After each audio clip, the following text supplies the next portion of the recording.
When it comes to aerospace engineering, a lot of the time you're just fighting against the laws of physics, right? You're always trying to build things to be stronger, stiffer, more rigid to handle the insane forces of flight. But every once in a while, a totally wild idea comes along, one that doesn't fight physics but actually works with it. So, here's the big question that flips everything on its head. What if you could take one of the most stubborn problems in high-speed flight, the fact that wings literally bend and twist, and somehow turn it into a massive advantage? Yeah, that's the radical idea we're going to get into today. And this is the plane that answered that question. Say hello to the X-53.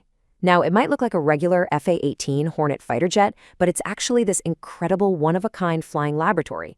Its whole mission was to prove that a wing's flexibility isn't some kind of design flaw. It's a feature you can actually use.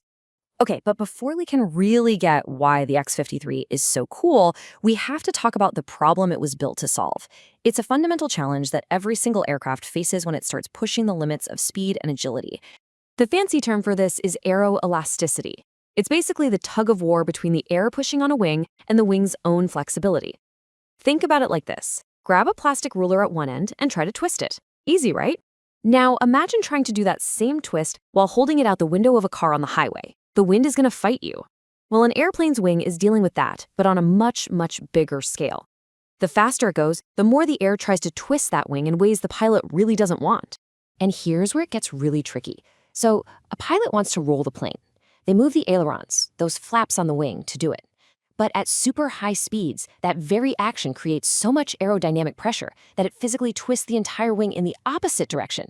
This counter-twist literally fights what the pilot is trying to do, and it can make the plane feel sluggish, almost like you're trying to run through water.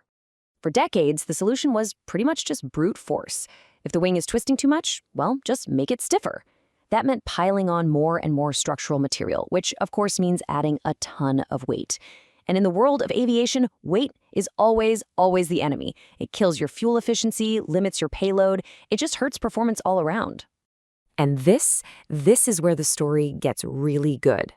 A team of brilliant engineers from the Air Force, NASA, and Boeing looked at this problem and asked a totally different question. Instead of trying to crush the twist with brute force, what if they could actually harness it? What if they could control it? So here's how this crazy idea actually works. When the pilot wants to roll, the plane's computer doesn't just move one little flap. No, it conducts a whole symphony. It precisely moves control surfaces on both the front and the back edge of the wing. Instead of fighting the twist, they all work together to intentionally create a very specific, very controlled twist in the exact direction that helps the maneuver. The wing itself basically becomes a giant active control surface. And that brings us to the official name, Active Aeroelastic Wing, or AAA. It's all about that integration, getting the wing's physical structure, the aerodynamics flowing over it, and the flight controls to all work together as one big, smart system. It's about turning that unwanted force into a really powerful tool. Now, of course, having a revolutionary idea on a whiteboard is one thing, but proving it works in the real world, well, that's a whole different ballgame. It required a very specific kind of airplane, and finding the perfect one was the next huge step. And here it is. The team started with what was a pre-production FA-18 Hornet. What you're seeing here is the transformation, taking it from a standard military jet and turning it into this beautiful, sleek, white research plane that would go on to make aviation history as the X-53. And make no mistake, this was a truly unique machine. It was a dedicated technology demonstrator, born from a huge team effort between aerospace giants and flown by NASA to just push the boundaries of what everyone thought was possible. And yeah, they only ever built one. So why the FA-18? Well, it was kind of the Goldilocks of airplanes for this project. Its wings were long and slender enough for a fighter, so they already had a natural tendency to flex, but they were also strong enough to handle all the experimental forces they were about to throw at it. And here's the best part. They didn't have to add any extra stiffness. The wings were already flexible enough to prove the concept, which saved a massive amount of time and money. All right, so the plane was built, the theory was all laid out. It was time for the moment of truth. It was time to actually get this thing in the air and see if you could really teach a wing to warp on command. And listen, this was not an overnight success story. The initial idea had been kicking around in wind tunnels since the 80s, but the real action started in 2002 when the modified FA-18 took its first flight.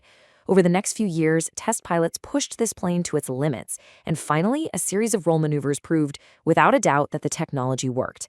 It was so successful that in 2006, the project officially earned its X-plane designation, becoming the X-53. And it's so important to remember that this kind of groundbreaking work doesn't just happen in some secret lab.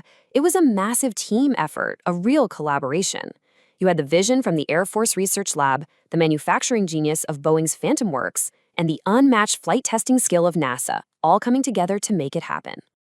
Okay, so the tests were a huge success. But what does it all really mean? Why should we care about this experiment today? Let's take a look at the lasting legacy here. The benefits they proved were just huge. By using the entire wing as a control surface, the plane had incredible control authority. It could pull off the same maneuvers using much smaller flat movements, which cut down on drag and stress on the airframe. The ride was smoother, too, reducing that annoying side-to-side yaw motion. It all points to one thing: a lighter, more agile, and way more efficient aircraft. When you boil it all down, the X-53 wasn't just some cool one-off experiment. It was the world's first full-scale, in-the-air proof that you could intelligently control the aeroelastic nature of a wing. It took this wild idea from the lab and proved it worked in the sky, totally paving the way for future aircraft designs. And that just leaves us with this really amazing thought. For forever, really, we've watched birds in flight and just marveled at how they effortlessly twist and shape their wings to just soar. The X-53, it was a small but real step in that same direction.